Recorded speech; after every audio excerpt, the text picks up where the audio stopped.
హన్మకొండ జిల్లా హసన్పర్తి మండలం పెంపర్తి గ్రామ పంచాయతీ ఎన్నికల సందర్భంగా ఓ పోలింగ్ బూత్ ను రెండుగా విభజించారు.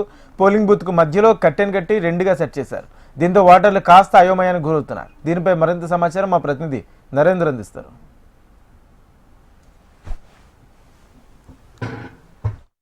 గ్రామ పంచాయతీ ఎన్నికలు మొదటి దశ పూరించుకున్న ప్రభుత్వం రెండో దశ నేడు ఎన్నికలు జరుగుతున్నాయి.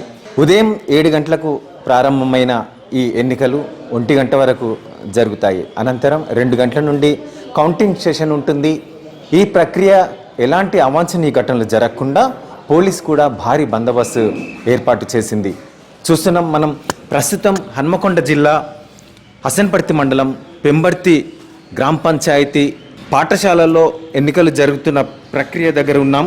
మొత్తం ఈ రెండో విడతలో 27 మండలాల్లోని 564 జిల్లా పరిషత్కు 4937 వార్డులకు ఎన్నికలు జరుగుతున్నాయి.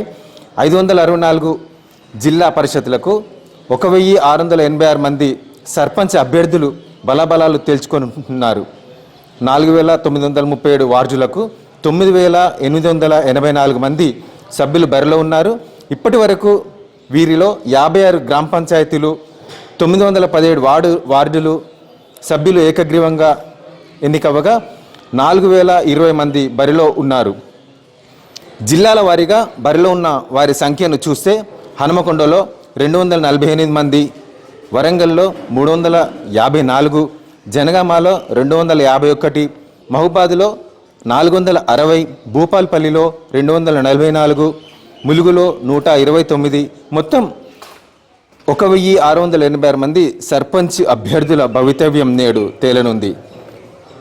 హన్మకొండ జిల్లాలో నిర్వహించనున్న రెండో విడత సర్పంచ్ ఎన్నికల నేపథ్యంలో ధర్మసాగర్, హసన్పర్తి, ఐనవోలు, వేలేరు, పరకాల మండలాల్లోని 73 గ్రామ పంచాయతీలకు 694 వార్డు సభ్యుల స్థానాలకు ఎన్నికలు జరగనున్నాయి. అలాగే వరంగల్ జిల్లాలో చూస్తే 117 పంచాయతీలకు రెండో విడత ఉత్కంఠగా కొనసాగుతున్నాయి.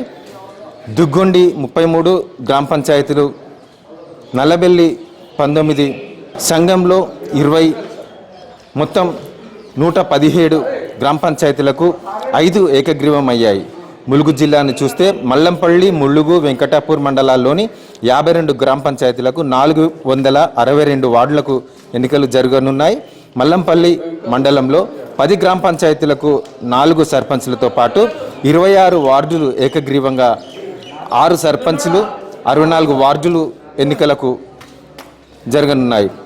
ములుగు మండలం 19 గ్రామ పంచాయతీలలో 6 సర్పంచ్లు 74 వార్డులకు ఏకగ్రీవం కాగా 13 సర్పంచ్లు 98 వార్డులకు ఎన్నికలు జరుగుతున్నాయి.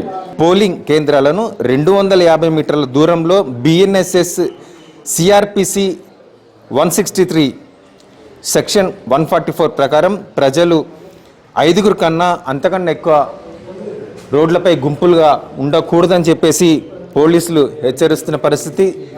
ప్రస్తుతం మనం పెంబర్తిలో ఉన్నాం. పెంబర్తి లోపల ఎలక్షన్స్ చూస్తున్నాం. ఇప్పుడు ఓటర్లంతా కూడా వస్తున్న పరిస్థితి. 2 తర్వాత ఇంకా ఫలితాలు వచ్చే పరిస్థితి ఉంది. అప్పటి వరకు 1 o'clock వరకు అయితే ఈ ఓటింగ్ జరుగుతుంది. 1 o'clock వరకు ఎవరైతే లోన ఉన్నారో వాళ్ళందరితో ఓటు వేయించేసి 2 భోజనానంతరం కౌంటింగ్ స్టార్ట్ అవుతుంది. ఈ నిలబడ్డ అభ్యర్థుల భవితవ్యం అనేది 2 తర్వాత తేలనుందని చెప్పవచ్చు. కెమెరామెన్ అజయ్తో నరేందర్, HM TV.